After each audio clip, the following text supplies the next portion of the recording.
boys in blue are back. Back! We're back, baby! Ilinic, he finishes that shot! And another save! Max Fried! Welcome to another episode of the City Boys. New York is...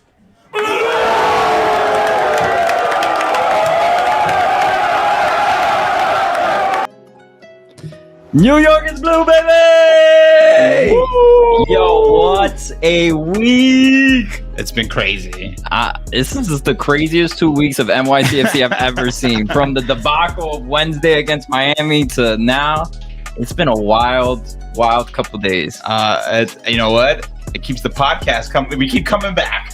The bi-weekly podcast of the City Boys. We're like, man, we got a lot of material to cover. That's so much material. So, on that note, what? We procrastinated. This was the perfect procrastination because nobody's ever doing 2 pods in 1 week.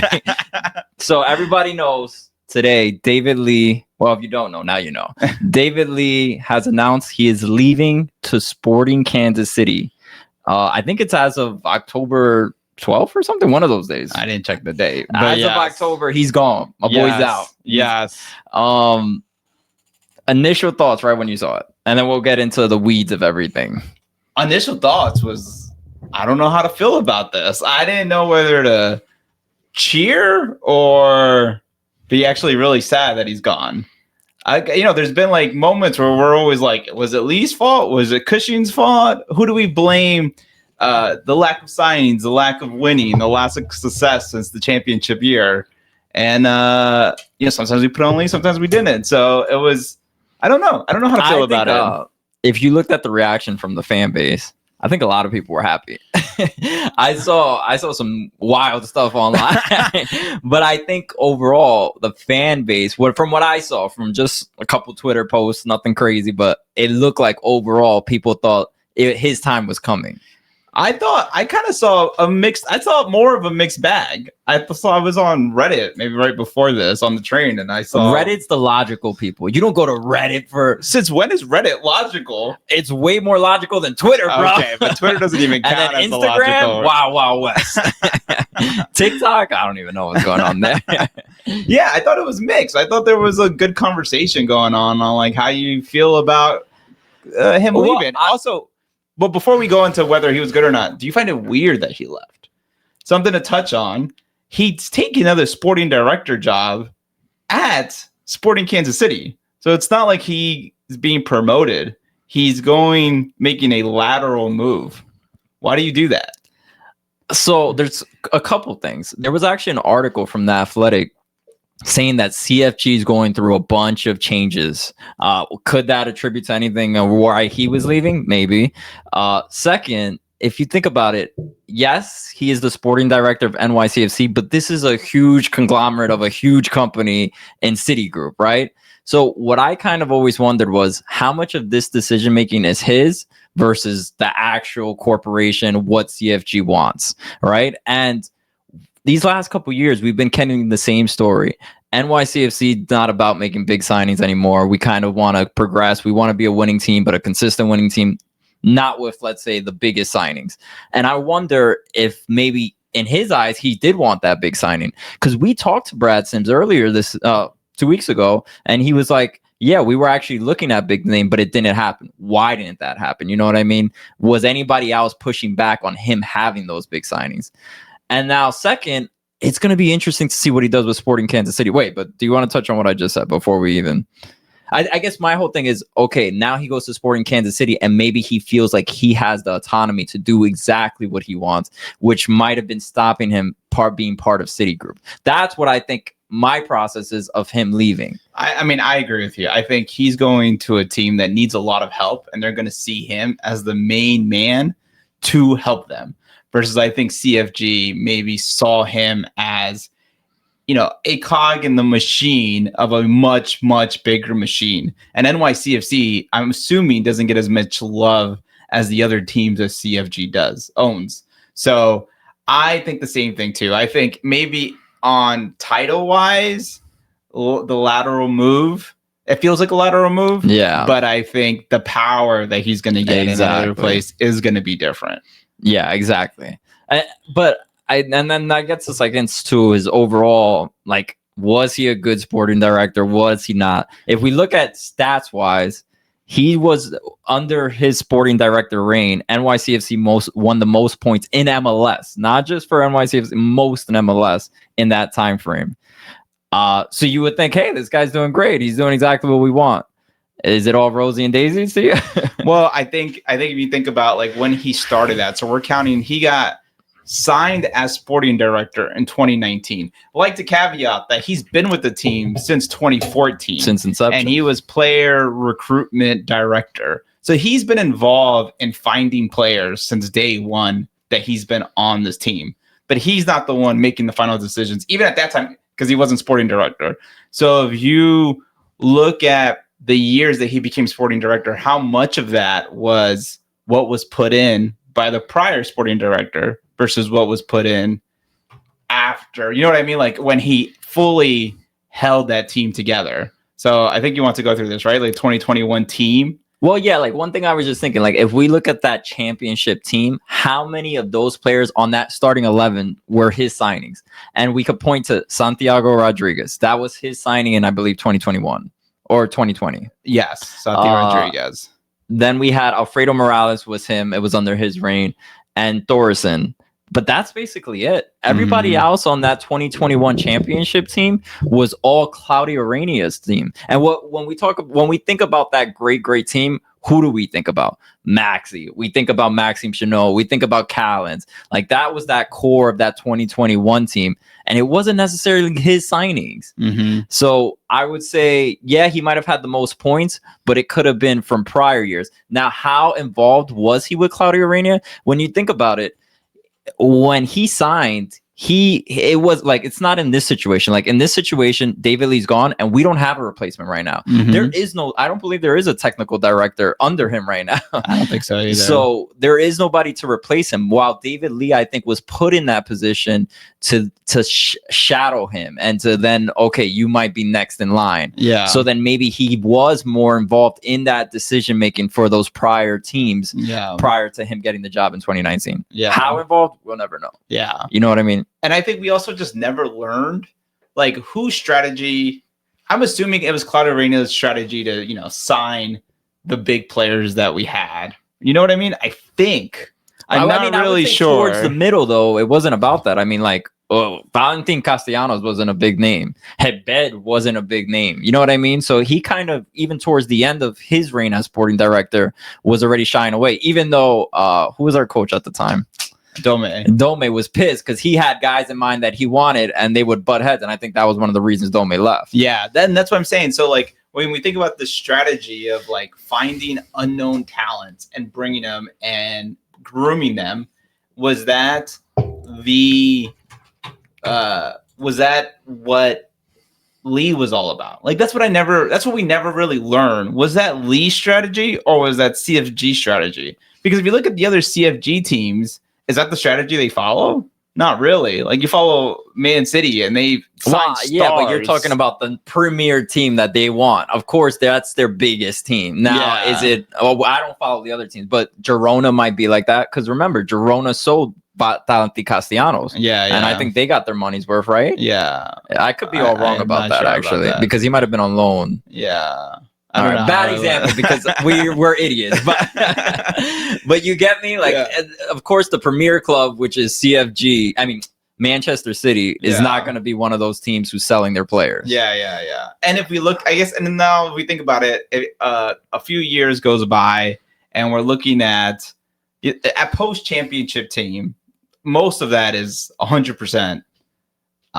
Lee, right? Like that's a lot of the players that we had on that team leave. Chanot leaves, Callens leaves, Sean Johnson's gone, Goody's gone, and so then we really have the Lee team, right? Jesus Medina leaves, Dotti leaves, and like when we look at that post Dotti,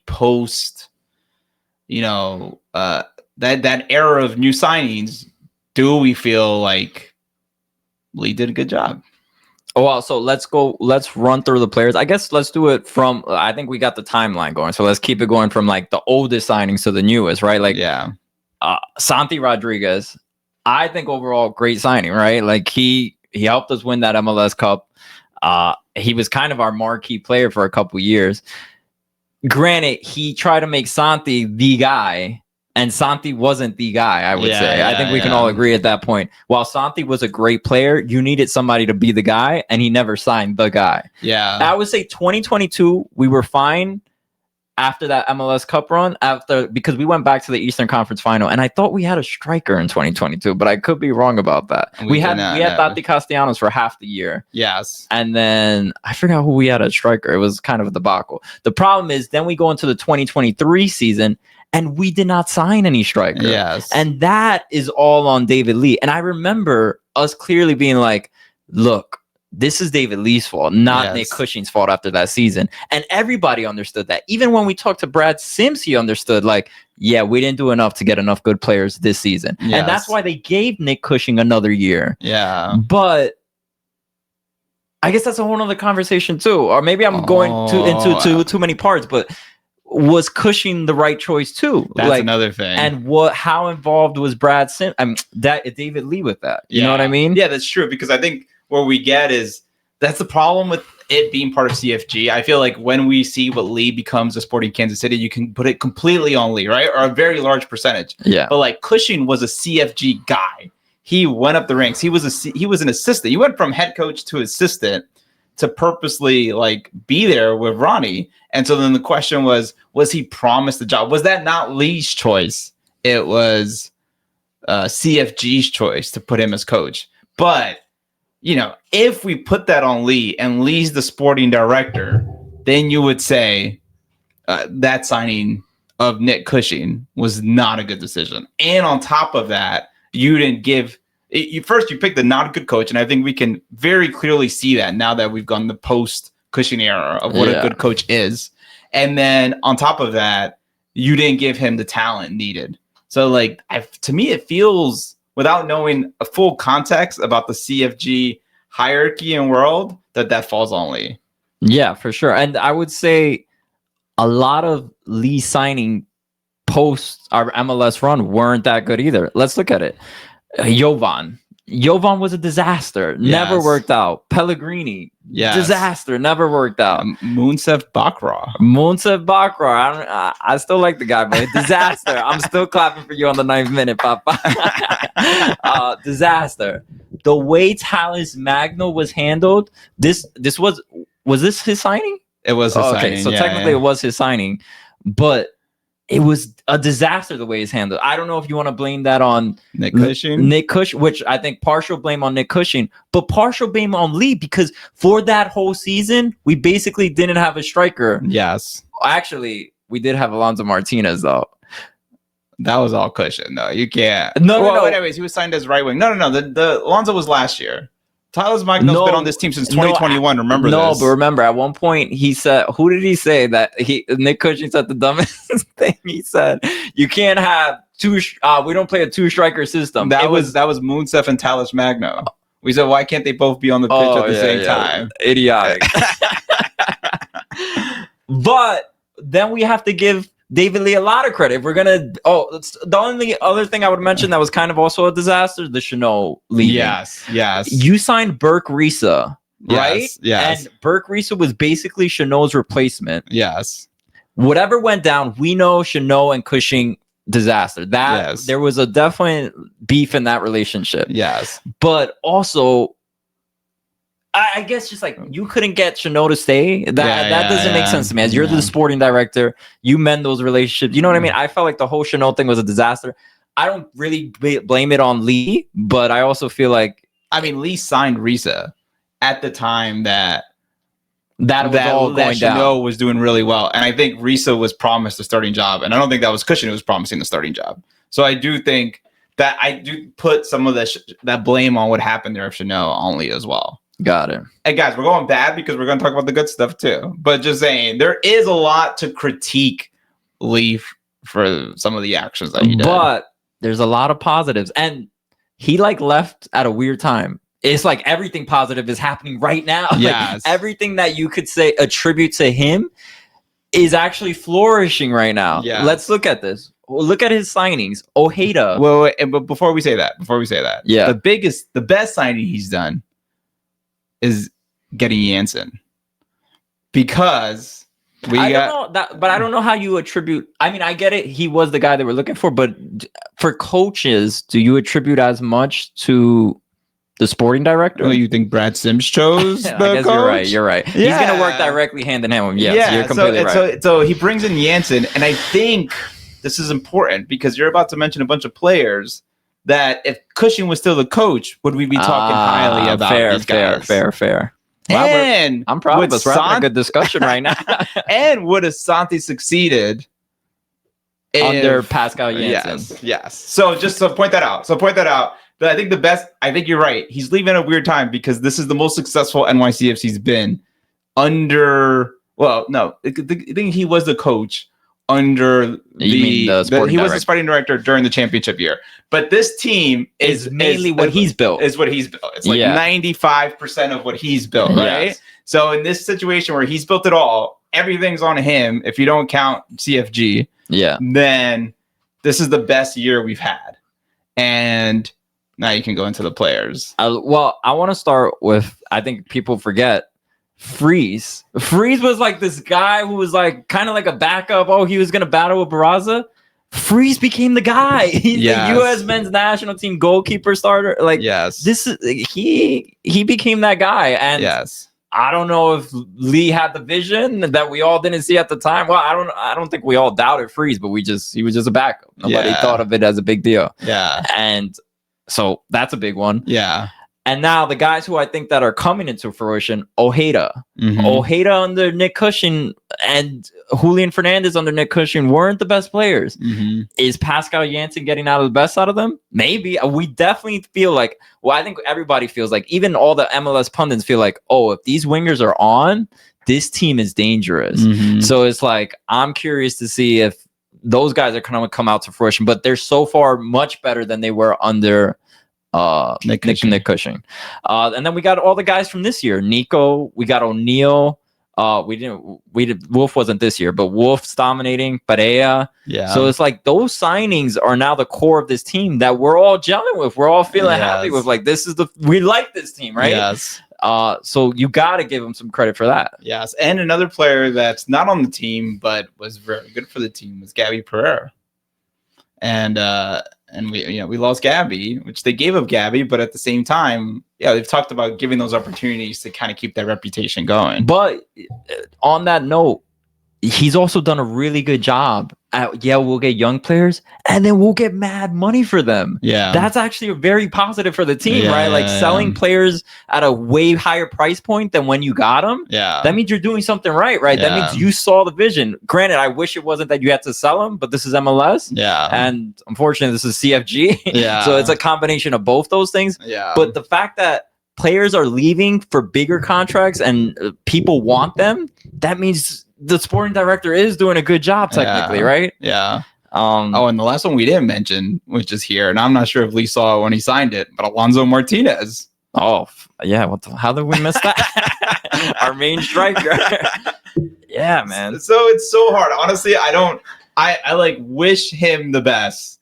And I think it's gonna be a tough job to replace because one, I do think he had some huge signings, and we talked about them. And on top of that, you have to be a good sporting director, and you have to learn how to work in this type of system. The CFG way. And that's a big ask for an MLS team, which is like the smallest of one of the teams that they own. So like it's a lot. Whoever takes it has big shoes to fill. But one thing I'll say is I think it's going to be a testament to see how he does in Sporting Kansas City, to see how much he actually played here. Because you got to think about it. CFG has this global scouting network. They could find anybody. That's why we were in deep woods in Brazil, finding all these great Brazilians, right? Thales Magna, you know what I mean? So now you're not going to have that. You're going to Sporting Kansas City. I don't know how their scouting works, but I'm definitely know it's not CFG. So finding those players is going to be tough. And I guess if he does poorly there, then maybe you're like, oh, he was just a CFG guy, and CFG is just really good at getting these guys. You know what I mean? Yeah. If he does great, then he was that good here. You know what I mean? Yeah. So it'll be interesting to see. And then next is like, who's going to be our new sporting director? Yeah. I'm curious about that. And there's really no one lined up in the organization right now. I mean, maybe you got to look at the whole CFG organization. Somebody said, oh, why doesn't Pep become the... Oh, I saw that. I'd be down. Of course you'd be down. Doesn't mean it's happening. But we're going into this new stadium. We could find somebody who really wants the job. Timing wise, do you like it? Do you like when it was done? Absolutely not. First of all, I'll give you why I think it's probably a good thing. Oh, okay. Well, you tell me. There's a couple reasons why it might. Yeah, it's a good thing for multiple reasons. First, now you have the playoffs and you have time to see who you want to sign, right? Like before everybody else is going to start firing their sporting director. A lot of teams got eliminated already. Yeah. They're already seeing like, oh, I might want to fire my guy. You know what I mean? So good timing. So you can now find someone that you actually want. And you have a lot of time before the end of the year, because remember, we have players' contracts up. Yeah. Justin Hack's contract's up. Maxi Morales' contract's up. I don't know why I feel like Thiago Martins, but I don't. I know some players are on option. So what happens there?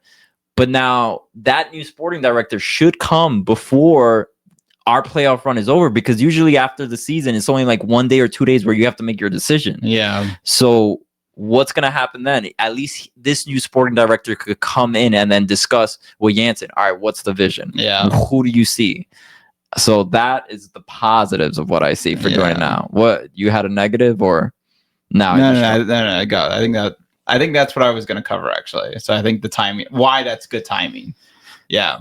Do you think like Janssen has any? Well, I guess he will have some sway in who the new sporting director is. I think he's going to have a huge sway.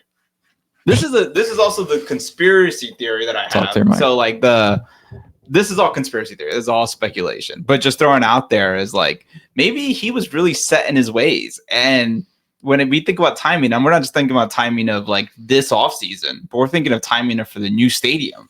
And like, was there a difference in opinion on, hey, we're getting a new stadium.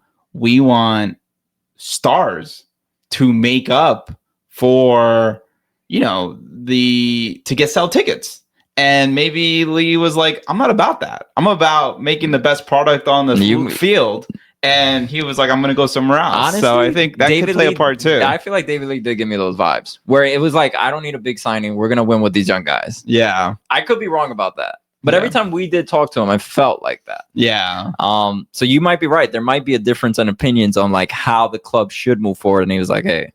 But that's all speculation. Yeah, but I do think for a while this vacuum exists, that Janssen's going to have a lot of power. I mean, think about it. Janssen just brought his boy, Gustavo, in, and it's working out. But, that just shows the power of a head coach, especially when you have a lot of trust in him. And does maybe Janssen bring in his person too? That's what I'm saying. I'm curious, but I think it's such a big thing, and they're gonna want to keep it in the CFG. He wasn't in the CFG system before, He's been out of the system. I don't think it's gonna happen. But like me thinking, like, oh, all the places he coached before, do any of those sporting directors want to move over here? But I think it's such a big one that it's gonna control your whole organization. Like, nah, you can't just. But I feel like they do have a lot of faith in Pascal Janssen. Klopp was at the Red Bulls game. Yeah. Maybe he wasn't there for the Red Bulls. He was wearing the Red Bulls hat, he's like, but he was there to talk NYCFC sporting director. I mean, funny, but he's like some large part of Red Bull's organization, so that's definitely not happening. I know. I think that's it. I think that was a good conversation. Good conversation, but let's move on because we had an epic Saturday night before all this went down. This was supposed to be the Hudson River Derby party podcast, and it became the David Lee. Why you gotta ruin things, bro? But we didn't make it to the game. Family, life, things Jersey, happened. Yes, fucking worse. Yes, but vibes look great out there. Yes, I don't know if you saw, but press media. There were some media members on their Twitter was like, oh, my Apple Watch, the decibel levels are crazy right now. And they're sitting right next to the away supporters where NYCFC was. That's new, first of all. They never used to sit next to the away supporters. Yes, this is a new thing. They now are using the press seats as premium seats. Yeah, assholes. But so NYCFC fans were in wait, and they didn't have just that. Like usually, it's like one section. It had like 3-4 sections packed to the brim. That was and nice. I don't know if you heard it, but on the broadcast, I heard "Come on, City Boys." I did hear it. Yo, it was loud. I was like, yo, this is crazy that you could hear it over them. And the crazy part about all that is they didn't even have drums. They weren't even allowed to bring the drums. Imagine how much louder it would have been if they brought the drums. It would have been crazy. It would have been crazy. I mean, and we get into the game, but I guess we get into the game. Like, it was also just so much easier to become louder when you score on the second minute of the game. You just took the air completely out of the Red Bull fans scoring so quickly. And I just thought that it got so much louder after that. And you're like, oh my God, like we are really taking over the stadium. Yo, didn't we score last season? Like first couple minutes too? Remember we missed it. Oh yeah, when we were still trying to get into the stadium. Get in. Bro, we've been scoring quick on them lately. I know. When we play at Red Bull Arena, we're just Minutemen. Yo, before we get into that first goal though, yo, that tifo. Corny is. Can someone explain to me what the tifo was even supposed to mean? New York rat, maybe? But they should have gone with, if they're gonna go with, they should have gone with the pigeon. And then they're always claiming they're from New York. Yeah. Like, bro, what are you doing? Yeah. You claim you're from New York, but then you have like it was just so corny and like it's just so bad. Like I think I'm giving them like actual like I'm giving them credit when they probably don't deserve credit. It was like on a garbage bag, bro. Bro, it was like this clear plastic thing. I was like, what is that? I'm assuming they were trying to make it like garbage. Oh, that was me being nice. Disaster. It looked terrible. And you look at our tifo game versus theirs. Ours is so much better. Bro, we've progressed on that tifo game like crazy. Like I just from watching it, I'm not part of any tifo. By the way, shout outs to Third Rail. Yeah, killed it on that. But our tifo game is fire now. Yeah, no, I mean, we just saw the Miami Vice. That was fire. Which was crazy just on Wednesday, and to go from that to this rat thing was insane. This is when I'm like, this is why MLS can't be taken serious. Look at that tifo, bro. Then I'm like a Euro snob. I'm like, yo, you guys are fucking up. Like, I want it to be official just so it could feel more official at the stadium. But that's hot trash, bro. Bro, for the Derby, like you're gonna bring a half-ass tifo, bro. Go bring that to like when you're playing Sporting Kansas City. Don't go and bring it here, bro. They just was like ChatGPT, make fun of New York, and that was the corniest thing ChatGPT could make. The thing too is that it looked like they printed it out. Yeah, it looked bad, bro. It's so bad. It was insane. Bro. It's all that Tylenol their parents took as a kid. I mean, was popping online. It was a fire. What else in this game? So initial thoughts when you saw the starting 11, I found it interesting because you were kind of saying this a couple episodes ago, or we were just talking within ourselves, like, oh, we should have 3 center backs. And I'm like, you can't take out Kevin O'Toole. That's my guy.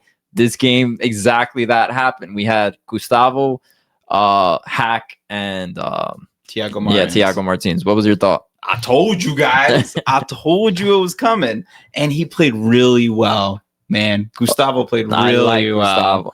I will say that it was one of the goals. I can't even remember because it's been so long now. It was either 23rd minute or the 47th. He was way too up. And then Hack had to overcompensate. Then Thiago Martins going to stop it. And I was just like, that's a bad one. It was the first goal. Yeah, but I think, okay. This is what happened in the Miami game that kind of transitioned to this game, and it's something that we're doing, right? So what you're doing is you're taking the left back, you are overlapping, and the left back was Gustavo in this situation, right? But when you have the ball in offense, you are pushing very far up, right? And what I saw was we are seeming to play that game, and we played it against Miami, and we said, we're going to push as far up as we can. We're going to move our line. We're going to get really offensive, and then we're going to transition as quickly as we can to defense when they get the ball back, right? And it's going to be a lot of physical effort, but we're going to make it happen. But really what we're doing in those situations, it's completely exposing ourselves. You know what I mean? And you need someone like Thiago Martins. You need someone like Gustavo and Justin Hack to be very quick to transition back on defense. And Thiago Martins is a beast. And we saw that what happened in the Miami game, right? We saw that the moment they made that mistake, it was Tavon Gray on the left, and he couldn't keep up, and they scored, right? And then the moment Thiago Martins left that game and you put Aiden O'Neal in that position, you go and you put the whole team was vulnerable the moment there was transition play. Yeah. And I think that's what we saw in this game was when you're playing this high risk, high reward game, that's where we can get exposed. And usually because we have our DP center back, because you kind of maybe move Justin Hack a little further back, and because we have someone like Pereira who can go box to box and Aiden O'Neal, you can withstand that exposure. Yeah. And in some situations you can't. And like, is it worth the risk? I think it is worth the risk. I mean, we got 3 goals, right? It wasn't worth the risk in Miami. And when we've had Alonso Martinez, it's worked out quite a lot. And so I think that's just where we become exposed. Well, one thing I want to joke about, Pascal. Well, it's funny now. It wasn't funny when we lost to Miami. Pascal Janssen had 1 center back, Justin Hack, which might not even really be a center back, even though Justin Hack's been doing his thing this season. Yeah. This game, he comes out with 3 center backs. He's like, nah, I messed up. I know I messed up. Twitter had my head last game. I'm bringing all 3 of my center backs. But the interesting thing about this game is they wanted to attack from the right side. Yes. And you saw it time and time again. The game plan, why Ojeda had such a good game is because the game plan was, we're going to attack with the counter, and Ojeda, you just book it. And we'll get you the ball. We'll cross. We'll get it over to you no matter what. And what they wanted also to do is Forsberg, he plays the 10, but he likes to line up on the left-hand side of the 10. So what it forced him to do is, all right, you have Ojeda going up. You have Tavon Gray going up. They need extra defenders out there. Yeah. And then, so then Forsberg also had to play up. So then when they had their transition moment, he was all the way up with playing on the defensive side, which then they couldn't have those transition moments, which they like. Yeah. So I thought it was a great game plan by Pascal, and Ojeda was just cooking. Bro, unbelievable. Because in times Forsberg didn't want to go back, and then you had that one-on-one with the right back, what's his name? Which we got to talk about. I don't know if you saw everything that happened after the game. Raheem. Yes. But yeah, Ojeda had the game of his life, but it was purposely done. You know what I mean? It was purposeful that we're going to attack the right-hand side, and Ojeda's going to have a lot of one-on-one situations. And if we can do that to expose guys like that, it's a great game plan because you know Ojeda can outpace any of these guys. Yeah. Tavon was like, yo, this dude's quick, bro. And he supposedly he doesn't like to admit on Instagram, Habed like comments like, you finally admitting that Ojeda's somebody's faster than you? And Tavon was like, I gotta give it to this guy. He's quick. Bro, I mean, I don't want to go back to the harp on the Miami game because we lost that game so poorly, but you saw where he passed it to himself over Jordi Alba. Oh, do you remember that? Yo, poor Jordi Alba. I saw that dude's old ass legs, and he was like, them shits was wobbling half the game, bro. I'm like, yo, Jordi Alba, just go to the bench, bro. This isn't your game. Bro, it was impressive what Ojeda was putting out there, bro. Like, you know, I almost said Cushion. Jansen's been saying this like all year, and we've touched on it multiple times, but it's like when we see Ojeda in the practice field, he is unstoppable, and he just needs to bring that to this game. And if you think about it, since Nico signed, we're like, are we even going to see Ojeda? But Alonso goes down. We need a striker. We move Nico to the false 9 position. And then we go, Ojeda, you got to step it up. We got to see it. And the past 2 games, you're like, how does Ojeda even lose his job if Alonso comes back? I know. Because he was just so good these past 2 games. I know that's going to be the interesting choice because now Nico scores 2 minutes in, right? So we're feeling pretty good about Nico. I mean, granted, he's no Alonso, but you love Hannes Wolf and you love Ojeda. There can only be so many wingers, right? Yes. So it becomes it becomes tough. And then the way Pereira's playing, Pereira is dangerous on that box. And and Pascal mentioned after the game, this is why we like Perea. His aerial duel is crazy. Like, he's in there. And one thing about having Perea go back and forth, be one of those guys who's on defense, but then on offense, is you really can't mark him in the box. So then they become exposed because they're marking all the guys they know they should be marking. And then Perea comes running in. And you're like, what the fuck? When did this guy get here? So that becomes lethal when we have Perea have those opportunities to just get those headers. And we saw that crazy header. Did you think that header was as purposeful as the? Absolutely not, bro. Yo, the commentators were like nice to us. I'm like, that was really nice. Yeah, they were like, wow, Pereira really knew what he was doing. I was like, there's no way he did that intentionally. Like, do I think he was trying to score a goal? Yeah, of course. Was it supposed to be that beautiful? No. He's like, Cornell was off his line, and Perea just knew, and he said, bah! Like, all right. I mean, I'm hyped Perea scored. Yeah. But. Yeah, I forgot where I was going with that. But he definitely didn't do it. He did it intentional. It just came out more beautiful than it should have ever. Yes. Oh, where was I going with this? I lost my train of thought thinking about Perea. How great Pereira is. Yeah, great. Okay. That's where you wanted. That's all I had to say. And Pereira set up the second header too. By the way, if that's what you were going to go, the Thiago Martins goal was off of Pereira header. The third goal. Yes, he did set it up. That was off of Pereira, and then he just finished it. That was safe by Cornell, but that was just a beautiful. And I don't know why it wasn't that beautiful, but you get what I'm saying. Yeah. It's moved by your captain right there, not giving up on the play. They were all just ball watching, bro. Yeah.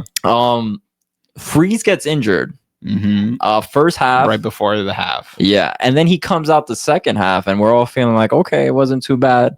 And then after the second goal is when he did it. He just like stopped himself and was like we scored, and I remember like thinking like, wait, he wasn't even involved in this play.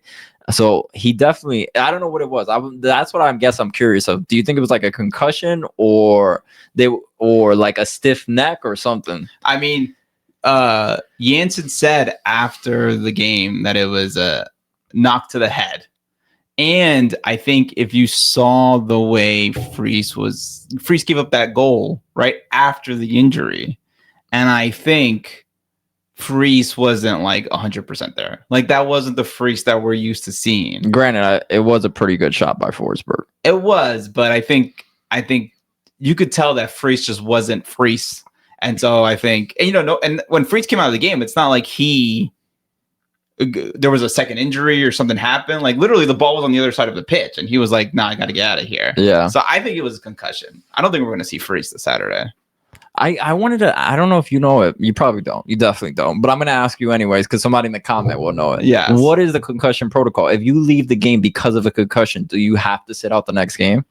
I thought there was like 2-week concussion protocol. Nah, it can't be that long. What do you mean? It's a concussion, homie. 2 weeks for a concussion, bro? Yes, which works out for us, actually, this time around. The NFL's not even that bad, bro.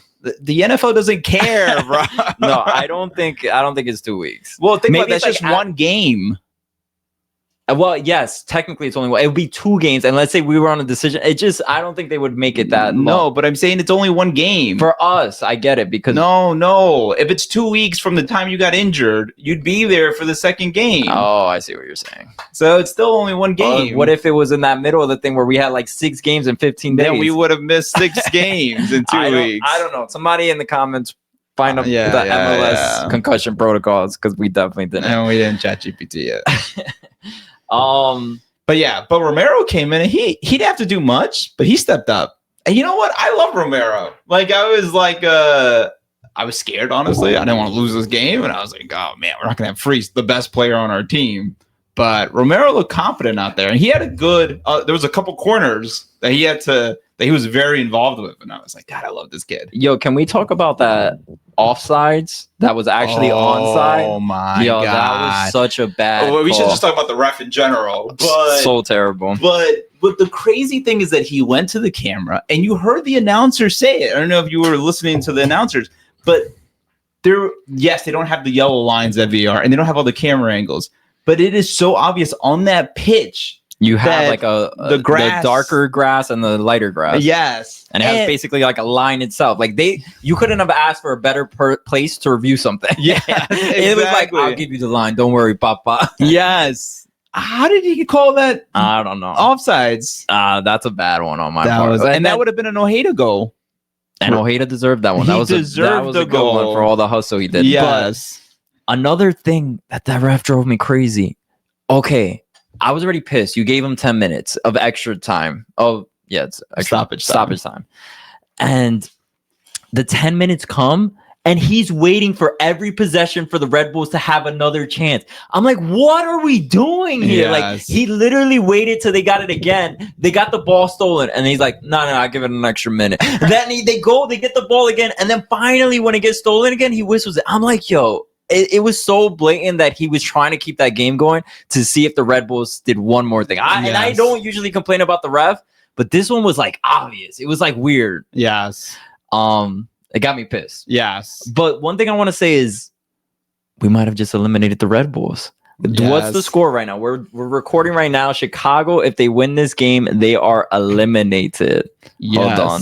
And we are checking Chicago Fire FC. 1-3. Yo. 54th minute. Streak over. 15-year playoff streak over. God. 50th minute? 54th minute. Chill. Wait, they got Messi. Wait, did Messi start this game? I have no It doesn't idea. matter, but hopefully Messi didn't start because then we actually won this game.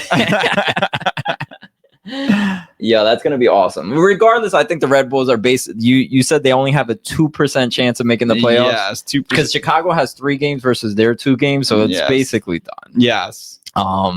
It feels good. It feels good to be the reasons to get eliminated. I forgot. Somebody had a good quote. Oh, I think Justin Hack. Well, one of the players. They asked him a question after the game, and they were like, "What did this one mean to you?" And I forget who it was. Oh, who's the assistant coach? Belushi. Yeah.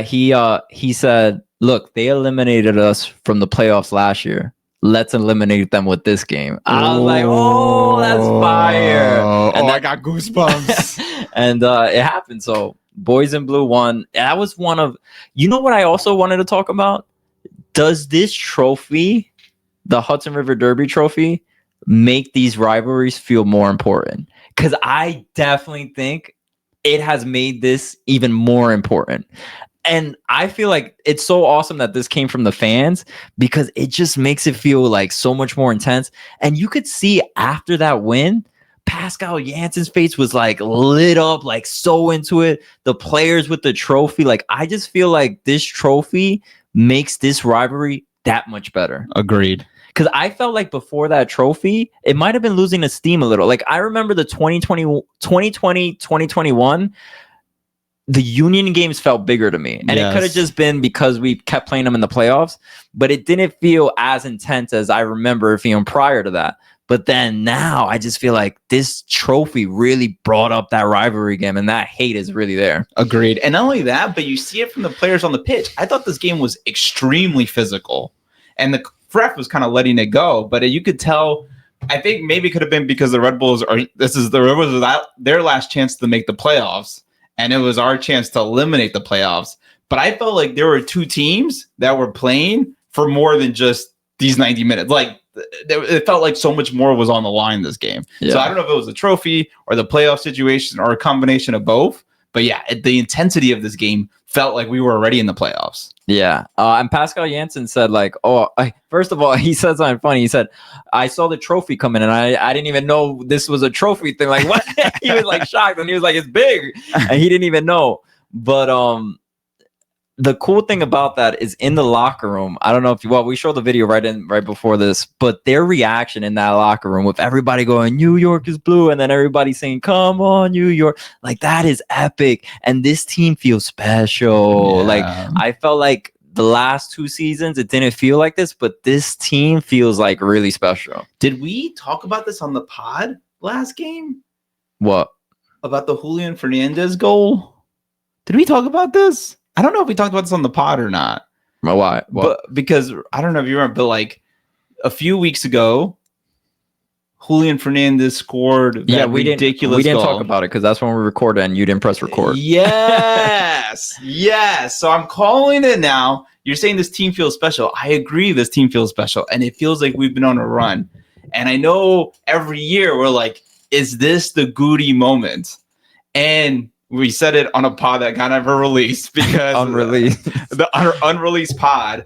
But that Julian Fernandez goal at Yankee Stadium feels like the Goody moment of this year. Since that goal, we've been on fire. Yes, we had this hiccup with Miami. We've had this hiccup with Miami. But that goal felt special. And I think when we go back, if we make it far this season, we're going to say that Julian Fernandez moment started it all. And it was the first time where we're seeing Julian Fernandez, Augustine Ojeda, all these players that we've been waiting for them to be successful, to become successful. Julian Fernandez came in for a little bit this game, and he looked like a completely different person to me. So we didn't even talk about the substitutions yet, but I want to touch on that. I do agree this team's starting to feel special. Maybe we're just on the hype train right now, but I just feels like that Julian Fernandez moment feels very sticking with me, and we're just seeing so much success. And to win this game the way we won it after getting clobbered by Miami, I just think it just shows like that this team has a lot of grit, a lot of perseverance, and like I don't want to say we could go all the way because we need Alonso Martinez, and we should talk about that. But I think this team's pretty good.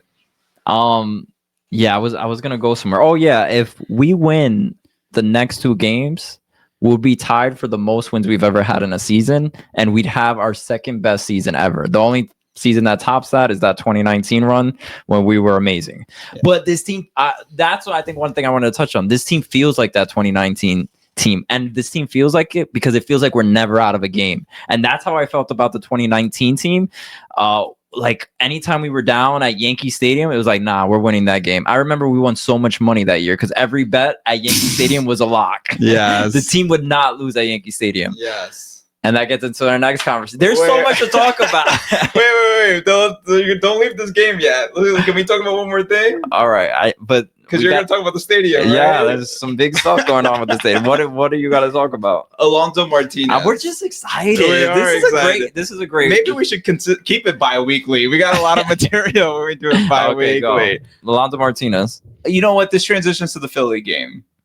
So now I'm a little conflicted on whether we talk about it now. Just talk. Okay, Alonso Martinez. Yeah. We won without him. He has an abductor injury. We have no idea how long he's going to be out for, right? Should be minor. You never know. I think it's minor because he had that injury when we went into Miami and he still came in for 30 minutes. I think it's more like, let's be safe. And it was a short amount of time between each game. Let's let him rest. I think we could see him back in Philly. But maybe we don't even need to see him in Philly. Well, I don't. Maybe you're right. To be safe. Yes. We don't put him out for Philly. But the only thing... We need that 4th place. Did you have a point, though, that you wanted to make before I try to make my point? I guess my point is we need Alonso Martinez to make it deep. I'm glad we scored these 3 goals, but Pereira's goal was magical. And I think we're seeing that Nico Fernandez is fine as a false 9, but we are definitely not as deadly as we are or scary on offense without Alonso Martinez. I do not want to see Nico Fernandez. If Nico Fernandez is our striker in the playoffs, we are not going to go far.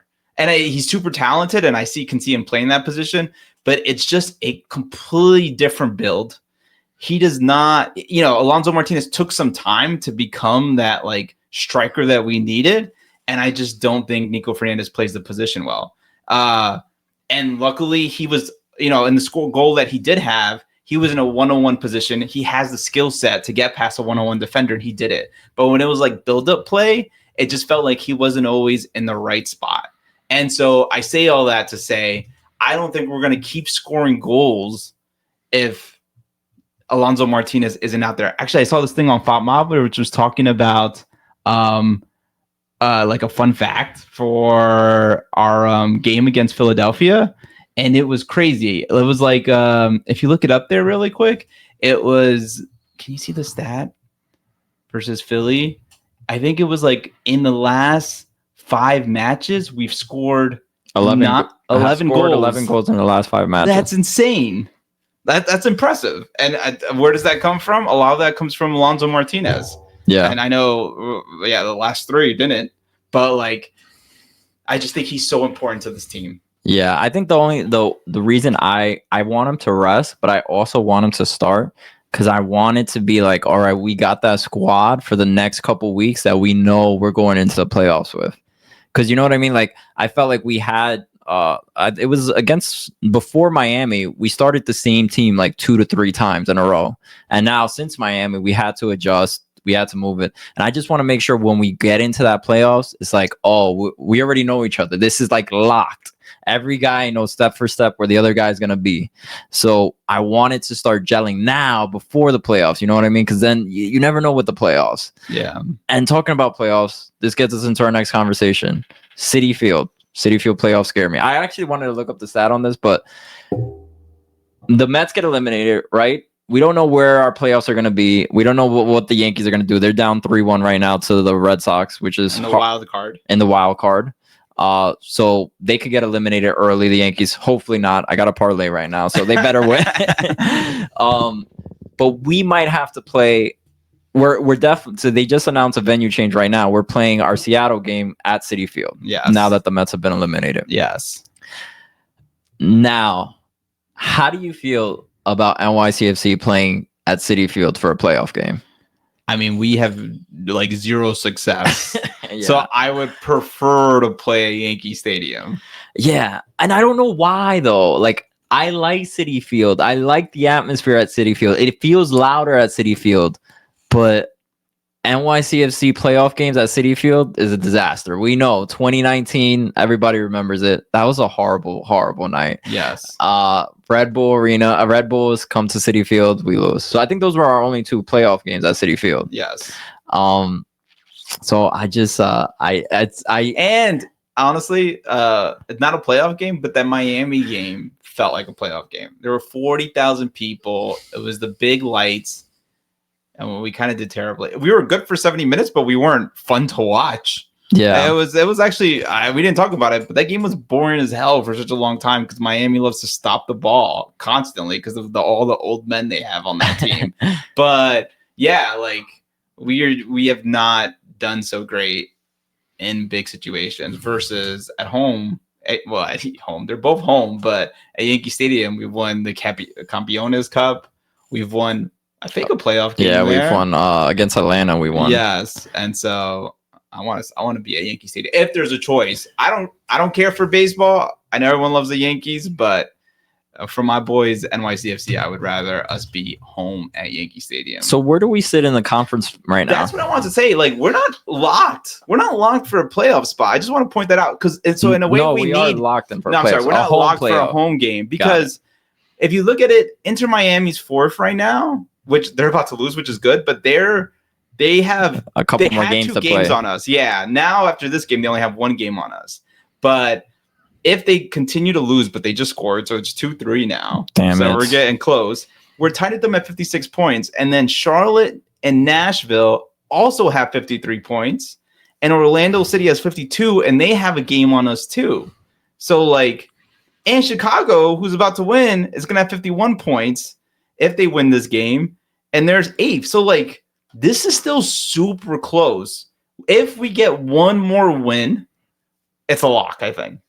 But we got to get a win. And top the question get is, a home game, right? Top 4 get a home game. And so it's not that simple to get a, you know what I mean? Like, we need one more, and we're playing Philly and Portland. And I was looking at Seattle, sorry. Yeah, Seattle. And if we look at it, Philly's deadly, bro. They are the Supporters Shield. They're in the lead. They're on top of Supporters Shield right now. Yeah. And their team is just super talented. They did just lose a player, and it was a big injury. I forget who the player was, but he's out for the season. If you look that up. But so that's kind of a pro for us. And, unfortunately, the injuries suck. So not wishing injuries on anyone, but that helps us a little bit. And then on top of that, but still, it's a great team. They've been great all season. I think they have the most home wins the entire season. If you look up that fact, I think that was there too. So it's going to be a really tough matchup. So like, if I had to put my money on the Philly game versus the Seattle game, I might go for the Seattle game, and the Seattle game's at home. Yeah. But if we can get out of here with the draw, I think that'd be a really good position. and puts a little less pressure on us. But I'm just telling you, we could go from 3rd to 7th real quick. Yeah. So we gotta be careful. Well, one positive thing, out of the last 6 away matches, we are undefeated. 5 wins and 1 draw. So we've been fire on the road lately. So that's good. But you're right. I mean, Philly's a dangerous team. They have the lowest goals allowed per match at 1.0. So defensively, they're sound. You know they're going to be a tough team to play.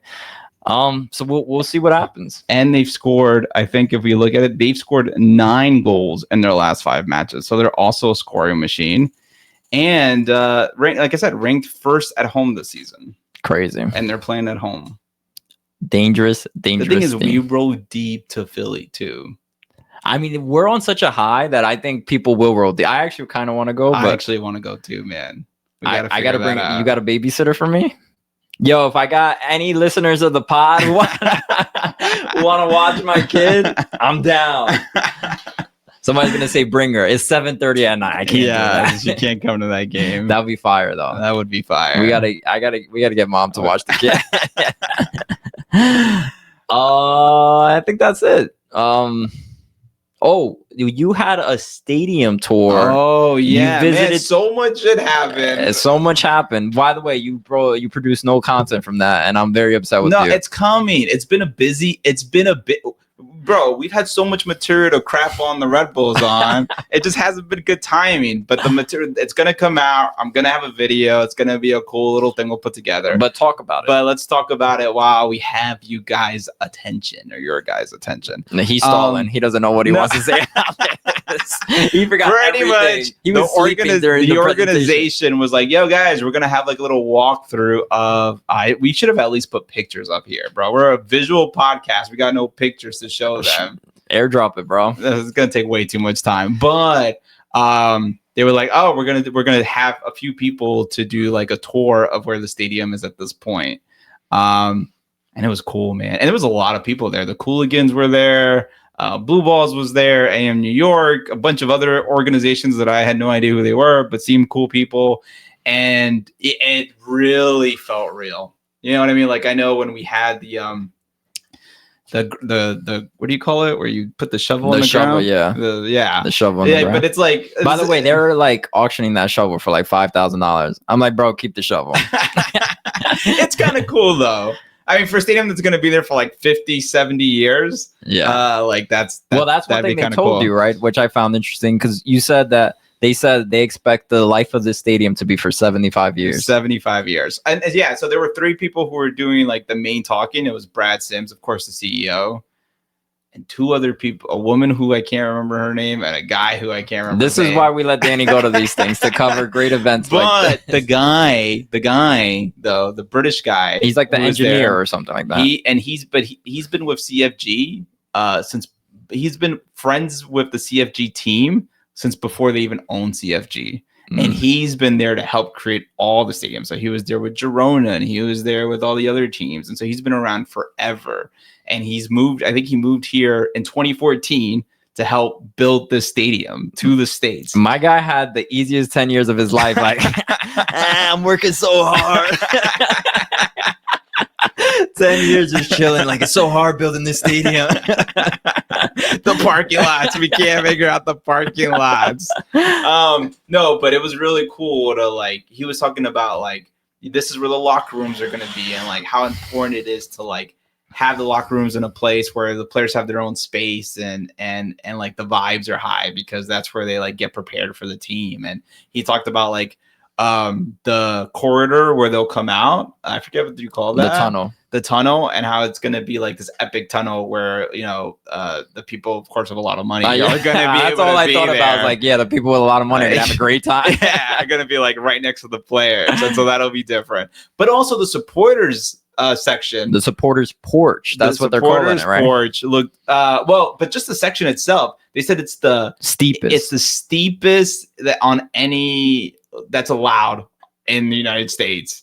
So we're gonna have the steepest supporters perch. Yeah. So is it gonna feel like you're gonna probably be screwed? Bro, then you're afraid of height. So it's like, yo, bro, it looked crazy steep. Like you look like if you get pushed forward, you fall into the ground. But they said that it's kind of what they were aiming for. That you're like towering over the team and you're scaring the other team. They're like, yeah, that's what we were aiming for, bro. They couldn't go any higher. They couldn't go any lower. It's just that's what they were stuck with. Nah, bro. They're like, we did it purposefully. This is called art. It did. You know what? They sold me on it though, bro. I was like, yo, put it on the Louvre. That shit is fire. That is art. And then he took us to like the midfield of the pitch, and he was like, this is where the first kickoff's gonna happen, bro. I was getting goosebumps. I was like, this is cool. Did it feel big or small in there? It felt. Those seats are gonna be like, you're gonna feel like, you know what? I hate the Red Bull Arena, but God, you feel like you're right on the pitch. Almost anywhere you sit, you feel like you're right there. Versus Yankee Stadium, the best seats feel like you're still a mile away. Yeah, and this one's feels gonna like even closer, you're right there, bro. Like you are on the pitch, and with that steep supporter section, I feel like the supporters are definitely going to feel like they're right there. Yeah, I think Brad Sims in the interview we did, he's like, for the photogs and stuff, it's going to suck. You're going to have no space. Yes. But it's because the seats are going to be so close to the pitch, which is pretty fire. It is pretty fire. And they also said for the press it's going to suck too. They said the space for the press is going to suck. We'll go with supporters. Who cares? Facts. But yeah, so honestly, it just felt so real. It felt really cool. We'll put up the videos and the pictures very soon so you guys could see it. But it's like really, really coming to life. I'm hyped. I'm hyped too. It's gonna be fun. All right, let's try to get to Philly, bro. What do you think the scoreline is gonna be in Philly? We're riding hot. Let's just go for it. 2-1, because I feel like all our Philly games end 2-1, or it might end in a draw. But we'll take a draw right now. That'll be fire. A draw will be fire. Yeah, I think that's good. That's a good result at Philly. Yeah. Against one of the top teams in the league. I think it's gonna be. I think it's gonna be a high scoring game. So I think it's gonna be a 2-2 draw. Did I not just tell you Union has like the best defense? Yeah. Least amount of goals conceded per match. Okay. And we just talked about Alonso Martinez. Possibly okay. Actually, on that note, if Alonso Martinez is back, I see a 2-2 draw. Yeah. If Alonso Martinez is not back, I'm very concerned, but I don't have a score prediction for that. Emmy music. Let's wrap up here. Peace out. Guys, fun. Peace. I'm having problems with the outro. That's all right.